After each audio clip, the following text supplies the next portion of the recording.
প্রজাতন্ত্র দিবস উপলক্ষে বর্ণাঢ্য শোভাযাত্রা। 26শে জানুয়ারি প্রজাতন্ত্র দিবস উপলক্ষে চুঁচুড়া বিধানসভার অন্তর্গত বিজেপির মণ্ডলের উদ্যোগে জাতীয় পতাকা হাতে এক বর্ণাঢ্য শোভাযাত্রার আয়োজন করা হয়।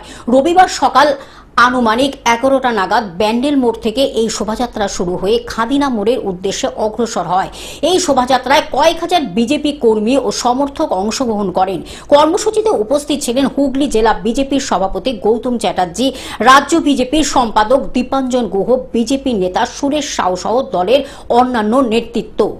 আজকে পশ্চিমবাংলায় গণতন্ত্র বলে কিছু নেই। আজকে এখানে আমাদের মা বোনেদের কোনো সুরক্ষা নেই। আজকে আমাদের ছেলেদের হাতে কোনো কাজ নেই। আজকে চতুর্দিকে দুর্নীতি, আজকে চতুর্দিকে প্রহসন, আজকে চতুর্দিকে খুন লুটতরাজ। এর বিরুদ্ধে আজকে আমাদের এই জনমত গঠন করতে হবে।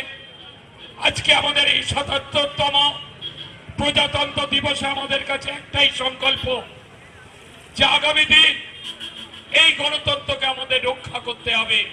হুগলি থেকে রাজকুমার প্রসাদের রিপোর্ট, গ্লোব নিউজ। এখন থেকে গ্লোব টিভি দেখুন আপনার স্মার্টফোনেও। গুগল প্লে স্টোর অথবা অ্যাপল স্টোর থেকে ডাউনলোড করুন গ্লোব টিভি লাইভ অ্যাপ। এছাড়া জিও টিভি অ্যাপ থেকে দেখুন গ্লোব টিভি লাইভ।